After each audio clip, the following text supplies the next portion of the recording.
Olá, eu sou o Lívio Temóteo. Olá, eu sou Aristóteles Andrade e a gente está aqui hoje para bater um papo com vocês sobre uma coisa que a gente estava conversando, a gente teve uma ideia e a gente decidiu compartilhar essa conversa com mais pessoas para que a gente possa também trocar e sentir informações. É, Isso aqui é um projeto piloto, a gente está fazendo isso para tentar realmente, como eu falei, compartilhar nosso conhecimento e criar uma troca com outras pessoas que talvez também sejam do mercado e também estejam sentindo a mesma coisa. Hoje a gente vai E eu falar. acho, Tota, é interessante falar, só uma coisa a gente tem uma experiência em varejo, em gestão, e a ideia é a gente conversar sobre isso, né? Trocar essas experiências, tanto a nossa experiência, né, entre nós dois aqui, mas também do público, caso queira falar alguma coisa. Então, a ideia é a gente voltar para a área de negócios, varejo, né, que é onde a gente tem essa expertise aí. Mas vamos lá, Lívio, diz aí. Lívio é empresário aí do ramo de alimentos e consultor já há bastante tempo. Eu sou gestor de varejo e especializado em franquias. Estou há 22 anos também no mercado, então a gente tem um pouquinho de experiência. Eu acho que é isso que a gente quer trocar com vocês. E hoje a Isso. gente vai falar especificamente sobre uma notícia que a gente viu no UOL, que é a seguinte: o auxílio emergencial terá impacto de 2,5% do PIB na economia, diz estudo da UFPE de Pernambuco. Isso é uma notícia de 7 de outubro de 2020. Então, é uma coisa bem atual. Já foram, com base nos dados levantados aqui por esse estudo. E uma coisa interessante que eu queria chamar a atenção é que, especificamente no Nordeste, esse impacto não foi de 2,5, e sim me deu um branco Seis agora. alguma coisa, né? Seis alguma coisa, seis alguma Eu coisa, vou olhar seis aqui por cento na. alguma coisa. Peraí, Seis pá. vírgula alguma coisa, não foi isso? Foi, cara, me deu um Foi seis branco aqui alguma agora. coisa. Não, mas tudo bem. Olha, o que a gente vinha comentando, a gente sempre conversando é o seguinte, que houve esse impacto, né? A gente entendeu que houve impacto, e que fora, com a redução, né? O que poderia vir com a redução desse auxílio, né? A gente sempre conversando. E a gente notou esse mês, tanto nos nossos negócios, como no negócio de clientes, que houve uma redução. Né? Eu acho que, por um lado, essa pandemia, para alguns negócios, aqueles que conseguiram ficar abertos, eles foram bons. Né? Eu acho que para dar alimentação, quem ficou aberto, quem conseguiu trabalhar com serviço, alimentação, à medida que foram abrindo, foram tendo um impacto positivo. Tá? A gente está pensando não naqueles que não precisaram, que não deram para abrir, né? Girou a economia, mas a gente acabou tendo um impacto agora nesse momento, né? E aí, Tota, no teu caso, como é que você percebeu essa evolução de faturamento, nas conversas que tem com clientes, e como é que está agora, nesse momento? Só complementando a informação, o impacto no Nordeste foi de 6,5% do PIB do Nordeste. Então, é um número bastante expressivo. Então, a gente, no negócio que eu trabalho, a gente passou 3 meses fechado e a gente sentiu muito por isso. Foi bem impactante. Pressionou bastante o negócio, o fluxo de caixa. Se a gente não tivesse um fluxo de caixa bastante sadio, teria sentido muito mais, mas aí a gente conseguiu passar e está se recuperando. Após a abertura, a reabertura, a retomada, digamos assim, a gente viu um movimento meio que até surpreendente de um crescimento ou maior que a expectativa que a gente vinha.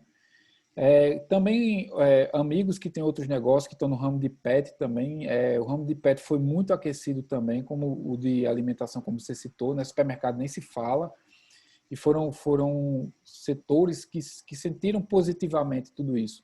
Mas agora, em outubro, a gente viu que o impacto da redução já chegou.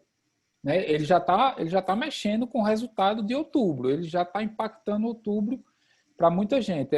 O pessoal do ramo de pet lá que eu conheço também já está sentindo, a gente está sentindo no varejo também um pouquinho esse impacto, e eu acredito que você também já esteja sentindo aí no ramo de alimentação, né? Como é que está esse período aí para você? É assim, o meu negócio, já teve uma redução. Esse não foi tão grande, mas porque de alguma forma houve um crescimento consistente. Mas sofreu sim, já sofreu impacto, eu já vou ter uma redução, sei lá, de 5%, assim, 3 a 5% do faturamento para esse mês de outubro em relação ao mês anterior. E pelo que eu tenho conversado com alguns grupos, pelo menos nessa área, tem tido esse impacto também. Tem um cliente, e alguns clientes também. Tem um cliente específico que eu acho que está tendo esse impacto bem mais forte. Ele trabalha com um salgadinho de R$ 1 em um lugar mais periférico aqui da cidade de João Pessoa, né? E ele vinha falando que faturou muito, estava faturando muito, estava vendendo muito. E esse mês a gente já conversando, ele falou, caiu completamente a demanda, ele está produzindo bem menos. Então, e o público dele é bem esse público que recebeu esse auxílio emergencial, né? Então, eu acho que é aquilo que a gente, inclusive, estava comentando antes de começar aqui, que esse auxílio chega na base, né? Essa base começa a consumir dos pequenos negócios, né? Esses pequenos negócios que tem pessoas ali que estão empregadas, ou que são os donos, ou é a família, começa a comprar em negócios maiores, e aí isso vai chegando, né? Que, por exemplo, o negócio que eu tenho na área de alimentação é com o público A e B, né? Então, teoricamente, a gente sofre menos, né? Eu não perdi pessoas, eu perdi frequência, né? Que é o que tem acontecido, que é perder a frequência de clientes, pelo menos para aqueles itens que eles não são de um varejo que Necessidade. compete por preço. Não, que compete por preço, né? Porque eu não faço, a minha competição não é por preço, né? Por valor, por quantidade. Então, quem compete por preço já está perdendo, porque a pessoa ou deixa de comprar ou vai tentar comprar num lugar mais barato, né? E para quem não compete com preço, qualidade e tudo mais, você tem de alguma forma essas pessoas que, sei lá, na classe C e B, que são impactadas por essas pessoas que estão lá na classe C, D, E, que receberam o auxílio, eles acabam deixando de vir comer, né? Porque se comia toda semana, e aí a gente pode estender isso para serviço, né, em geral. Isso é interessante quando a gente olha isso, a injeção de dinheiro na base da economia, né, nas camadas mais pobres ou na classe C ou D, ele movimenta um ramo da economia que acaba movimentando todos os demais ramos, né? Então isso acaba fazendo com que a moeda, o dinheiro circule dentro do país e isso diminuiu consideravelmente esse impacto. Mas é agora, nesse momento, que o cara está sentindo pra caramba, tá começando a sentir realmente os impactos dessa redução. Assim, eu acho que a gente trazendo para a nossa realidade, ou para a realidade e tentando não teorizar tanto, mas para a realidade do pequeno e do médio que tá começando a sentir isso, assim, quais seriam as coisas que a gente pode sugerir que podem ajudar a mitigar esse impacto ou trazer novas alternativas. E aí, Lívia, eu queria lhe ouvir. A gente já tinha falado sobre algumas coisas, mas eu queria que você colocasse aí suas ideias para que a gente possa... Tota, assim, eu já vinha avaliando que haveria um impacto, né? Eu não, no meu negócio em particular, como é um negócio de alimentação e voltado para a camada A e B, né? Eu achei que eu não iria sofrer um impacto direto, né? Pelo menos nesse primeiro momento. Mas, assim, logo nos primeiros dias, na primeira dezena, nos primeiros 10 dias, já compreendi, agora mais ainda, que houve um impacto, leve, mas houve um impacto. Então, o que eu pensei? Primeira coisa, eu tenho que segurar qualquer tipo de investimento que não seja para trazer, para vender mais, né? Então, algumas gordurinhas que eu estava tendo e estava fazendo alguma coisa, a primeira coisa que eu fiz foi segurar. Eu preciso segurar. Eu tenho um plano de investimento, ele vai continuar, tem o dinheiro para isso, mas eu não posso tirar mais nada desse dinheiro porque, digamos, a gordura vai ser que se a gordura queimar, eu não consigo fazer esse projeto. Perfeito. Né? A outra coisa é eu pensei agora, bom, as ações que eu vinha fazendo em relação à publicidade e propaganda, elas vão ter que ser revistas, eu já estou revendo, porque, digamos, a forma, hoje, no meu caso, eu utilizo muito a rede social, né? Eu faço isso aí, só que eu preciso ampliar público. Então, eu vou precisar agora pensar em outros canais, então eu preciso pensar, articular melhor o marketing, a publicidade, para trazer esse novo cliente, né? No meu caso de estoque, né, por uma característica do negócio... Lívia, peraí, só para a gente voltar aí um pouquinho e aí a gente pegar esse gancho aí que você falou que isso é muito interessante do marketing das redes sociais, que rede social hoje é uma realidade para todo mundo. Eu não sou muito fã de rede social, confesso, não uso tão bem, mas é uma coisa que todo mundo precisa olhar, todas as marcas precisam olhar para isso, todas as empresas precisam ter atenção nisso. E uma coisa que a gente vê que está dando muito certo hoje é o marketing de conteúdo, né? É a marca, as empresas criarem uma conexão com o seu cliente. E aí quando a gente fala marketing de conteúdo, fica muito teórico, né? O cara quer ter uma lojinha ali, que tem um pet shop, tem uma loja de aquário, o cara talvez não saiba fazer isso. Mas como é que a gente faz isso? É aquela coisa, a gente não postar só promoção e postar coisas que os clientes tenham interesse.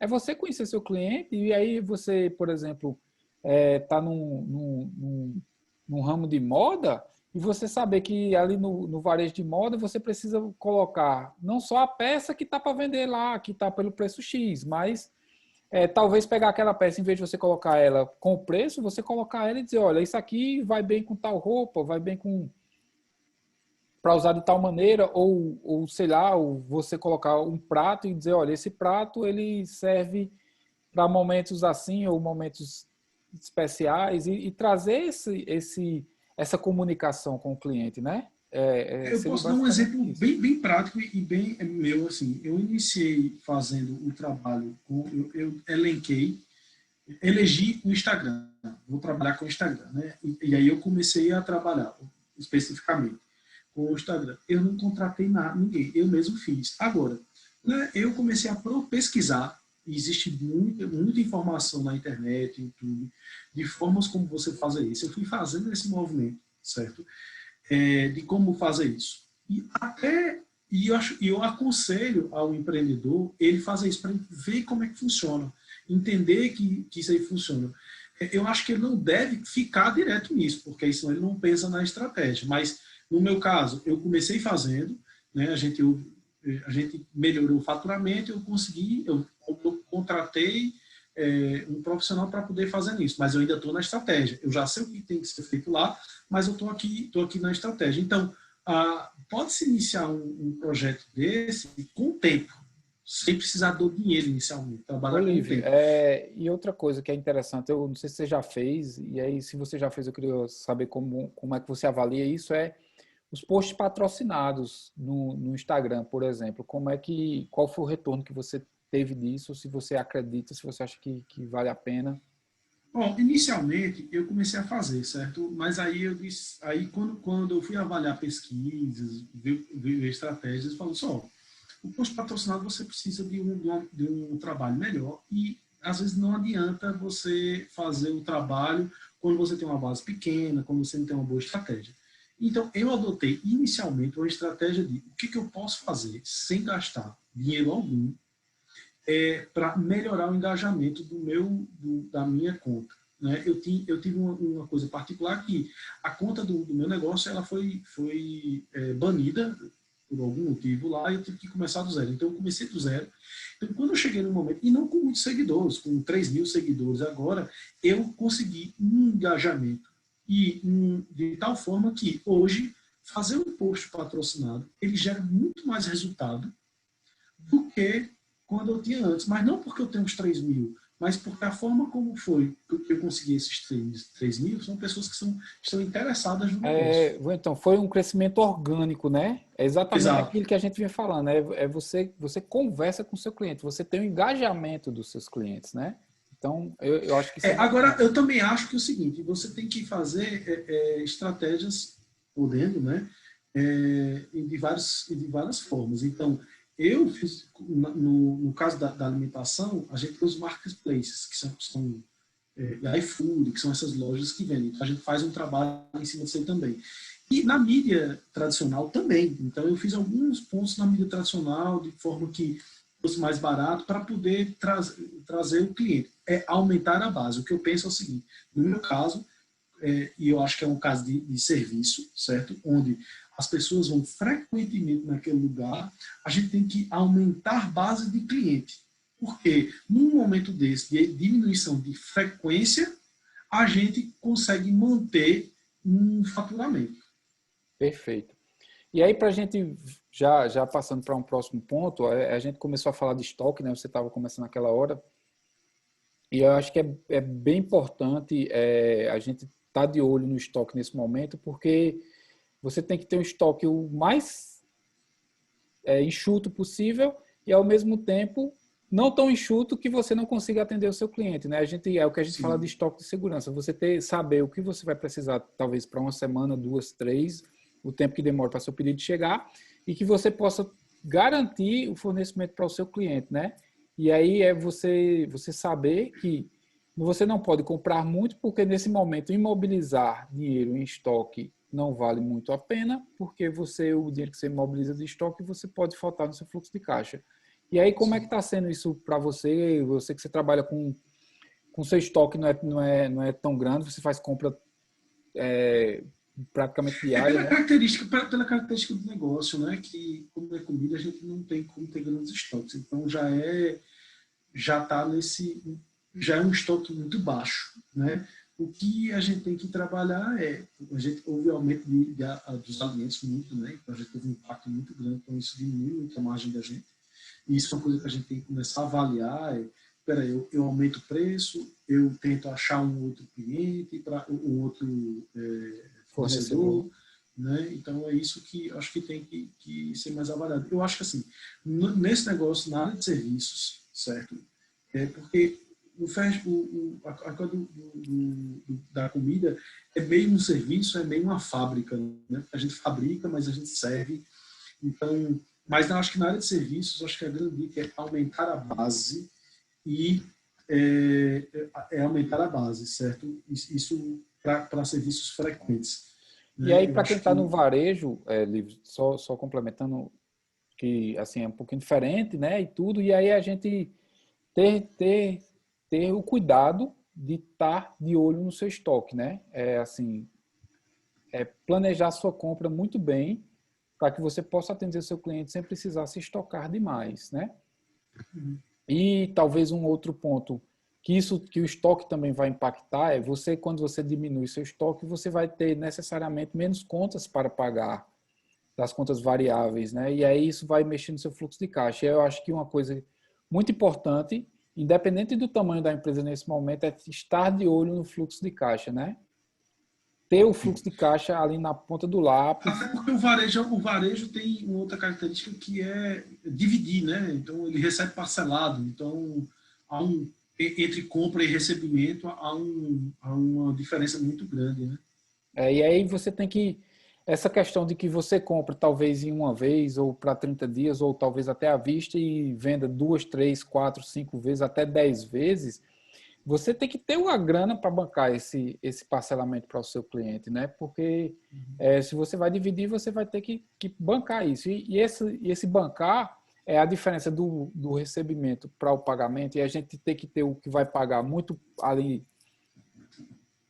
em vista, e aí pode ser num sistema, pode ser numa planilha de Excel, pode ser num caderninho, pode ser numa pasta com os boletos todos lá, organizado por data, mas o empresário tem que estar de olho nisso e tem que estar de olho também nos recebimentos. Então, os recebimentos do à vista e do cartão de crédito, ele tem que dosar isso para que ele tenha o capital necessário para bancar essa diferença de recebimento e de pagamento, o chamado necessidade de capital de giro. E aí é bem importante ele poder mexer nessas coisas nas iniciativas ou nas coisas que ele talvez tenha que cortar, despesas que ele tenha que cortar ou diminuir, ou enxugar ao máximo, como a gente já deu o exemplo do próprio estoque, para que ele consiga passar por esse momento sem um grande aperto, ou talvez com um aperto considerável, mas que ele tenha o fôlego exatamente para passar por isso, né?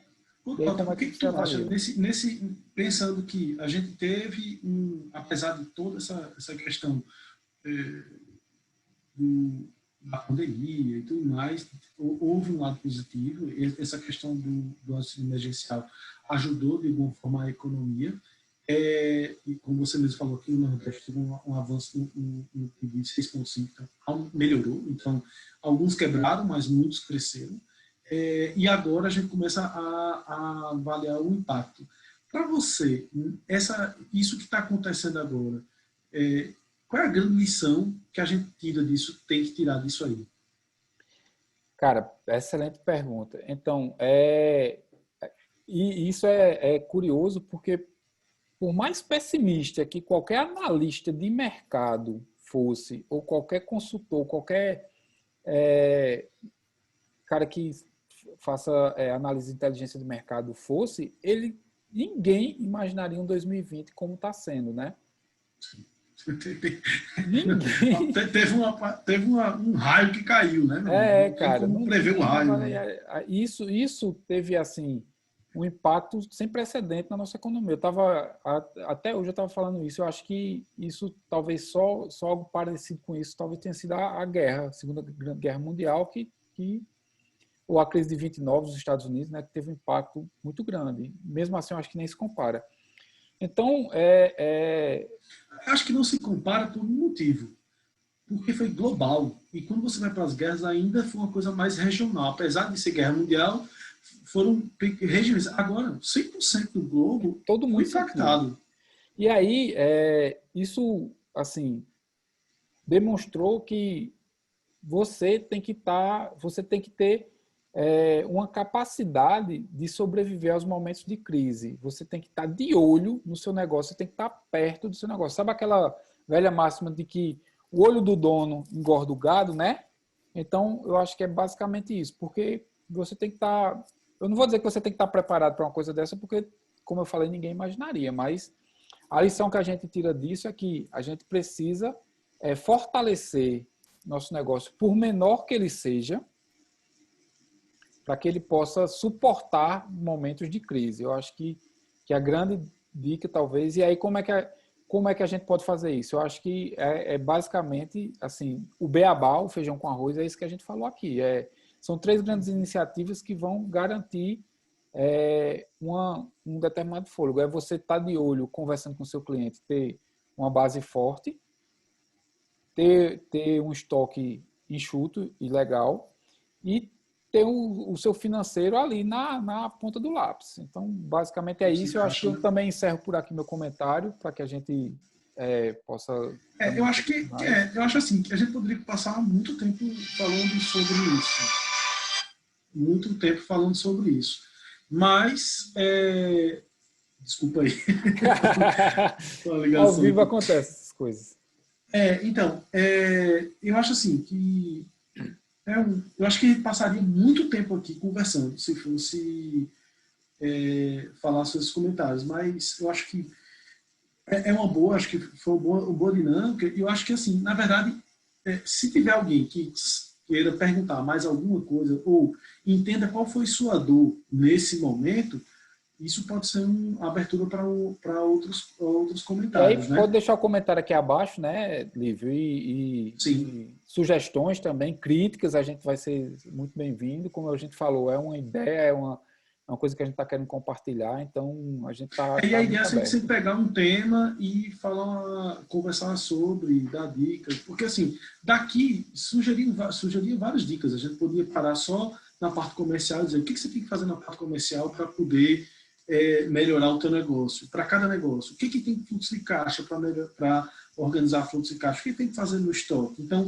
são tantos pontos que não dá para a gente tratar de tudo. Né?